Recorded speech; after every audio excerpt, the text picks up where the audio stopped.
Insurance the New Possible is back live at the Singapore Fintech Festival. I've got to say this before I introduce you. Normally at 3:30 in the afternoon on day 2 of any kind of convention like this, the energy level seems to be dropping, but I'm saying it's actually higher than it was even this morning. Yeah. Anyway, I'd like to welcome Kell Lim, the regional head at GrabFin, to be on the show today. I cannot thank you enough for doing this, taking time out of your very busy day to sit with us and talk about Grab. Thanks for having me. Thank you. It is my complete pleasure. So Kell, you've been at Grab for 10 years, which frankly I find amazing. And I've been following the development of the company since inception. I mean, really since inception. I remember when it was announced. And to be fair, most people back then were like, never going to happen. Easy Taxi, funded by Rocket Internet. I'm serious about this though. Funded by Rocket Internet. This one's definitely going to die. Rocket always wins. I remember being in meetings like this. Talk to me about your lived experience there and just the evolution of the company. Thank you. Thanks for that. Thank you. Yeah, it's been 10 years. So, I'm not the founder of Grab. I wish I was. I wish I was. But, you and me both. But I did join Grab 10 years ago. And one of the first things I did at Grab was to launch the business in Singapore. Oh, really? Yes. Oh, right, because it was originally based in Malaysia and then maybe in Thailand? That's right. Thailand and Singapore around the same time. Same time. Go ahead. So back then, we were a very different company. We were very much a taxi booking app. Right. And it was founded by our real founders, Anthony and Ling. Yep.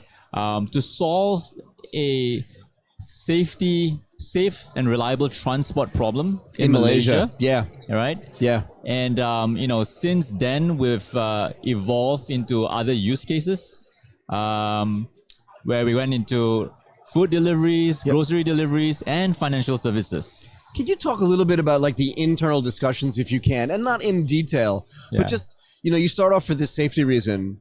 We want to make sure that ladies and gents that get into cars feel safe in a sort of taxi environment. And that makes perfect sense, right? And that business model had been kind of shown all over the world before that. Malaysia has its own idiosyncrasies. But when do you say to yourself, or like what was the mindset change where you said, wait a second, we're already in kind of the transport business, but if we're delivering humans to places, can we deliver things to places and to humans? Like, how did that evolution happen? Yeah. Well, do you remember? Yes. But you know what I mean, right? Yes, I know exactly what you mean. Go ahead. We didn't have a crystal ball, right?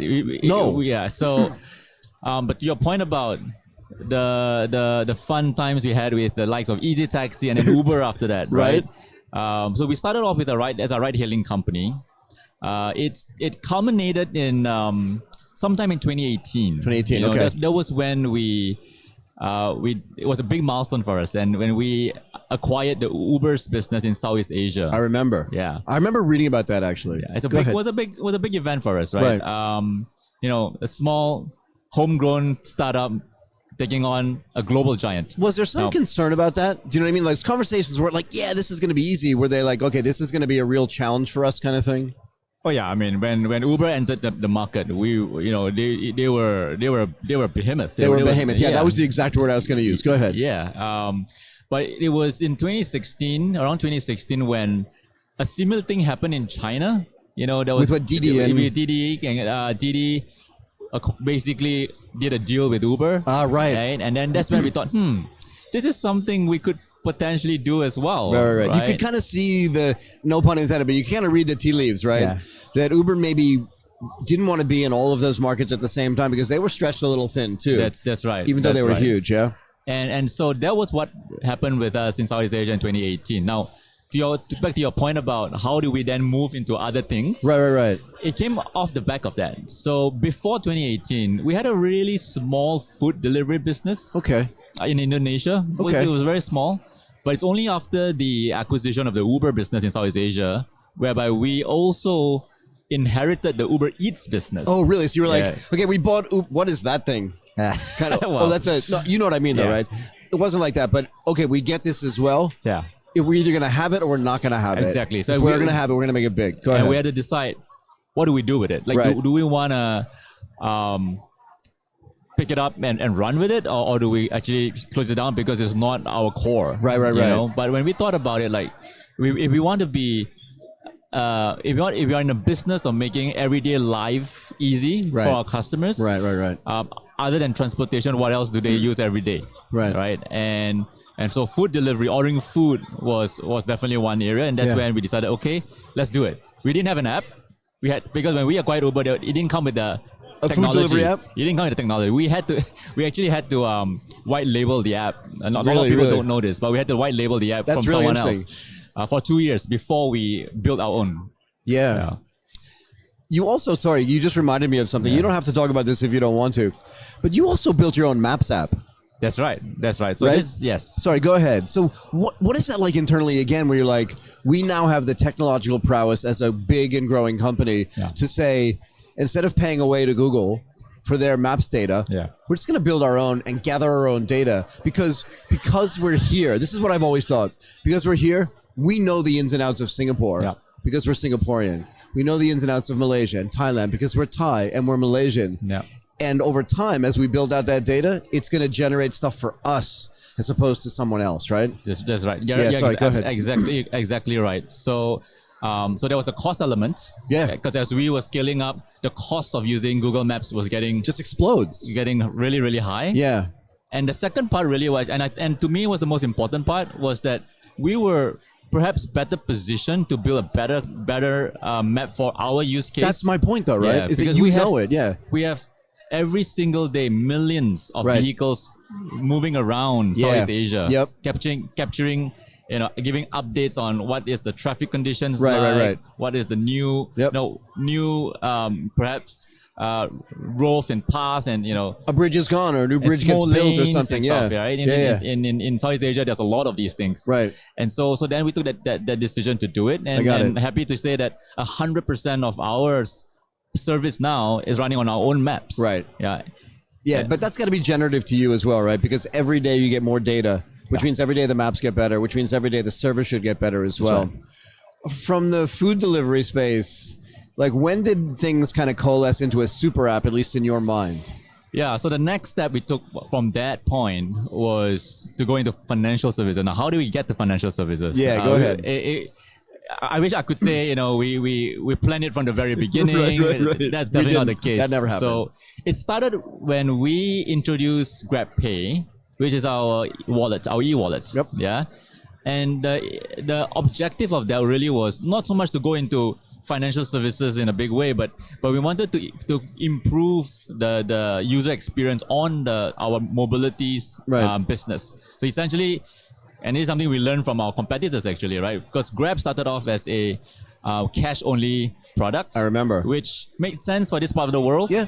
But with a cashless experience, a customer, a passenger can jumping into his ride, get to this destination and jump leave. Out. You have to deal with it's so easy, right? So that was GrabPay. Around the same time, we had also onboarded a lot of driver partners. Right. And we realized that a lot of them are underserved and underbanked. Right. So a lot of them have no access to credit, for example. Right. And that's where we thought, hey, this is it's an area of need, but also an opportunity for us. Right. And that was when we also introduced our first lending product to our drivers. Yeah. Yeah. So this was back in it was soon after the Uber acquisition, 2018. Okay. Yeah. But can I ask you this? Now that GrabFin has been around for what, 3-5 years, right? 5 years. Not in its current state. Like when it was first started, right? First it was GrabPay just to make things easier. Then you're sitting there thinking, we have merchants on the platform, we're delivering food for them. We've got drivers that are both driving people around, but also driving food around. Yeah. We have this huge cohort of people that want to get paid, but don't have access to other financial services. Yeah. What can we build for them? At one point, did you make the decision to say, maybe this is kind of like a separate sub company, not just for internal, but maybe even for other uses? When did that happen? Yeah. So to answer that question, let me bring you back to Grab's mission. Please. So Grab's mission is to drive Southeast Asia forward by empowering what we call everyday entrepreneurs. So everyday entrepreneurs includes our driver partners, delivery partners, and even our merchants. Yep. And one way we saw to do that was to bring financial inclusion to this group of customers, right? A lot of our driver partners and also many of our small merchants, they are very underserved. For sure. And because there's no other way to get to them. That's right. And like I give an example, right? A a bank in, let's say in Singapore, Right. typically, you would think that most people in Singapore are well served. Right. But there are regulations in Singapore which does not allow banks to lend to anyone who cannot show that they have at least $20,000 of income a year, right? And a lot of our driver partners fall into this category. So they don't have a choice. They have to take loans from either money lenders, right, which is just crushing, or unlicensed. Right. Like I'm going to borrow $20,000 from that guy, but I don't know what that guy does. That's right. And their interest rates are so high that I'm never going to get out of this. It's not just the interest rates. I spoke to a driver recently today, who took a loan from a money lender, and And obviously the interest rates were high. He couldn't pay for it. They sent their collectors to come, speak in very loud voice, even threw paint in their house, just to intimidate them, right? And so we saw almost like a responsibility for us to serve, to meet that gap. Well, you want to take care of them, right? If you want to push Southeast Asia forward, having them have to go to a money lender and then get intimidated to pay it back is not driving things forward. That's right. Yeah. And so that's when we thought, okay, providing financial services to our drivers, our merchant partners, was really the right thing to do. Not just financially, as a company, but it also helps with our, bring financial inclusion to them. And when what we also found is drivers and merchants who take financial products with us, whether it's a loan, whether it's an insurance product, or whether payments, they're actually more engaged on the platform as well. Well, they'd have to be. Yeah. Almost by definition, right? Because if you have no money in, I'm just going to say in the bank, you're never checking your bank statement. Yeah. Right? So if you're underserved, you have no way of doing that. You can't go like underneath your bed and be like, there's another dollar there. I'm just going to use dollar as a proxy for just money, right? But once it's digital and you can see it, you say, oh, I saved $1 this month, which doesn't seem like a lot, but it's more than zero. Yeah. And once you get them involved, then they can see the benefits of doing that. And this is where financial inclusion really becomes powerful. Because once you can do that, then you can offer them a whole bunch of other things around that that actually has a purpose. That's right. And we want to make it as seamless as possible for them as well, right? A merchant, for example, one of our merchants, as a merchant at Grab, you can take a loan with us without having to submit lots of documents. Because you know them, we their know history. Them. We already know how much money they're making on the Grab platform. They, when you have to repay the loans, we're just automatically deducted from the Grab platform to make it easy for them. So we want to make it very, very easy for them. But in doing so, you also give them a sense of financial discipline too, right? Because it's built in. Is there a certain sense of joy internally of I'm serious, right? About watching the development of GrabPay into GrabFin into, I wouldn't even say like the social impact, but just the purpose of saying, now that we have this, giving that kind of protection to our partners, our driver partners, our merchant partners, and even micro SMEs, right? Yeah. The entrepreneurs on the platform, gives a certain sense of joy internally. Yeah, I think Grab has always been very anchored on our mission. Yeah, it feels like it.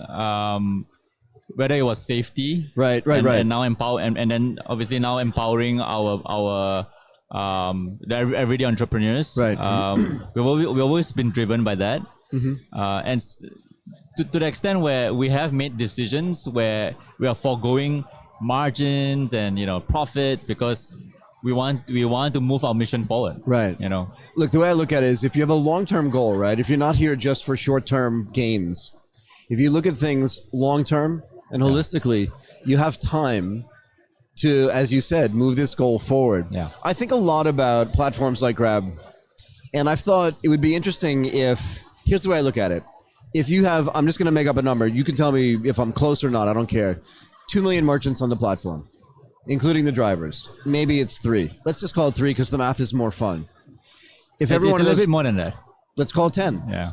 I don't care. I'm just trying to make a point, right? And that point is, if everybody on the platform that works with or for Grab puts $1 into a bucket, it's $10 million a month. It's $120 million a year. Now you could be running one of the biggest mutual fund businesses in the world. You're already licensed as a finance company. If you really want to drive things forward, I'm waiting for that to happen, because now you can change the next generation of their families without them even knowing. Do you know what I mean? Yes. And I think you're touching on the power of the platform here. And, we have recently launched a digital bank in Singapore. In Singapore? In Singapore. What's it called? GXS. Awesome. Yeah. It's a JV, it's a joint venture with Singtel. Okay. Yeah. We also have 2 more upcoming banks in Malaysia and Indonesia. Which I'm sure you can't talk about. I won't ask. Which I won't talk too much about. You're probably close to being able to talk about it. It's coming. It's coming. I get it. And the whole thesis of a digital bank is to be the bank for the customers on the platform. Right. And we serve over almost 40 million monthly active users today on the platform, and millions of merchants and driver and delivery partners as well. Yep. And that's where the strength is for us. That's where the power of the platform. That's how the platform comes in, because if we were to start up a digital bank on its own, competing against the incumbents, it's going to be really hard. Right. But now we are very focused on serving this group of customers. Again, many of them are not really well served. Right. I think that's a great way for us to advance our mission. I agree. Yeah. Before I let you go, where does insurance fit into the whole platform and the types of services and protection you're providing to your partners? I mean, it's pretty core to our GrabFin business, right? So GrabFin consists of payments, lending, and insurance. Got it. I'll give you an example. Please. With our driver partners again. So because of the gig working type of work and the income flow, it's quite it goes up and down. Yeah.